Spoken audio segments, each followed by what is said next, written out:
अपना दिन मनाया, अपना मीलाद मनाया, लेकिन उन्होंने तो रोजा रख के मनाया।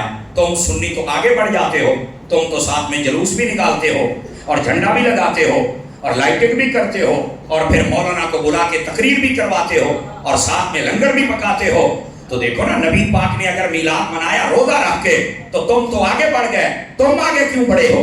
मैंने कहा इसका पहला जवाब ये है, क्या नबी का लंगर पकाना नबी पाक ने मना किया है?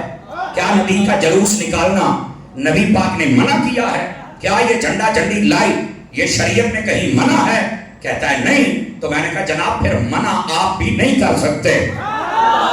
ये पहला जवाब है। और दूसरी बात तवज्जो तलब, मैंने कहा देखिए नबी पाक के जमाने में बहुत सारी चीजें थी जिनको आज हम उस शक्ल पे नहीं रख पाए, उनमें तगय्युर हुआ है, तबद्दुल हुआ है, तब्दीली आई है और जायज है, कभी किसी ने फतवा नहीं लगाया।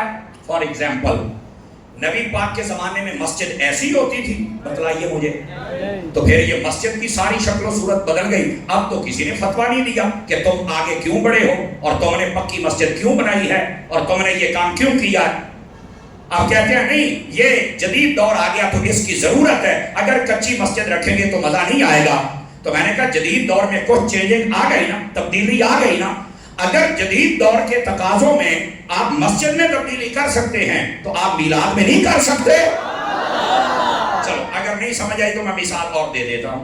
आप देखिए मेरे नबी के जमाने में जिहाद लड़ा जाता था। अब वो जो जिहाद था वो किस अंदाज से लड़ते थे? तीर तलवार और नेजा होता था। आज भी लोग जिहादी तंजीमें बनी हुई हैं ना जिहादी तंजीमें, वो सारे कलाशनकोप लेके जाते हैं, बंदूक लेके जाते हैं, पिस्टल लेके जाते हैं, ग्रेनेड लेके जाते हैं। मेरा सवाल ये है, आप जिहाद के मामले में हाथ से क्यों बढ़े हैं? नबी पाक और सहाबा जब तीर तलवार नेज़े से जंग लड़ते थे तो तुम आगे क्यों बढ़े हो? तुम भी वहां रुको जैसे हमें मिलाद के लिए कहते थे। देखो ये सवाल है और इसका जवाब शरीयत के दायरे में देना है मुझे। तो आप पता क्या कहते हैं समर साहब, बात आपकी ठीक है, जिहाद तब ऐसे लड़ा जाता था, तब रिवाज ये था, लेकिन अब दौर बदल गया और दुश्मन के पास असलहा और आ गया।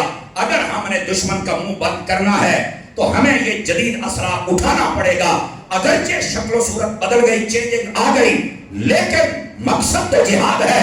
मैंने कहा अगर जिहाद में चेंजिंग करके आप दुश्मन का मुंह बंद कर रहे हैं तो फिर मीलाद में चेंजिंग करके भी दुश्मन का मुंह बंद कर सकते हैं आप।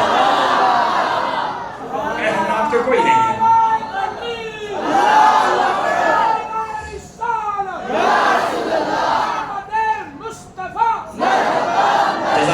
बात समझ आ रही है हजरात आपको? तो भाई अगर जिहाद में चेंजिंग है, वहां लोग हाथ से बढ़े तो किसी को फतवा याद नहीं आया, और जब मीलाद में चेंजिंग हुई तो फतवे आ गए। नहीं तवज्जो फरमा रहे। अगर जिहाद के लिए जदीद दौर का सहारा लिया जा सकता है तो मिलाद के लिए भी है। लोग अपने अपने लीडरों के बड़े नारे लगाते हैं, झंडे लगाते हैं, बैनर और फ्लैक्स लगाते हैं और उनके साथ अपनी मोहब्बत का इजहार करते हैं। तो मैंने कहा जदीद दौर की ये बोली है कि अपने लीडर के नारे लगाओ, मोहब्बत का इजहार करो, उसका चर्चा करो। ये सारे लीडर तुम्हारी कब्र में नहीं जाएंगे। जो मेरा लीडर है ना मदीने का ताजदार, वो मेरी कब्र में भी आएगा, हश्र में भी मेरी शफाअत करेगा। तुम अपने लीडरों से ये मोहब्बत का इजहार करते हो, मैं अपने लजपाल मोहम्मद अरबी से मोहब्बत का इजहार क्यों ना? तवज्जो है हज़रात के? कोई नहीं तवज्जो है? बात समझ आ गई आपको? लिहाजा ये नहीं कहना चाहिए कि नबी पाक के जमाने के अंदर तो ऐसा नहीं था तो अब ऐसा क्यों है। मैं आपको एक मिसाल दे दूं और अगर आप तवज्जो फरमाएं तो इधर देखिए, और ये शरई मसला सुन लो, आज तुम्हारा मसला हल हो जाएगा। उलमा ने इस बात को लिखा है, वो फरमाते हैं कि जिस चीज की असल नबी पाक के जमाने में हो, जमाना बदलने के साथ अगर उसकी शक्ल बदल जाए तो वो जायज रहती है।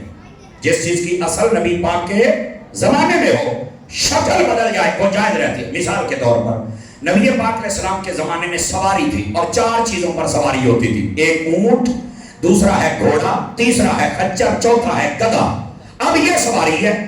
अब जमाना बदला तो ये रेड़े की शक्ल आ गई, फिर जमाना बदला मोटरसाइकिल और साइकिल आ गया, फिर जमाना बदला कार, गाड़ी और बस आ गई, फिर जमाना बदला रेल और जहाज आ गया।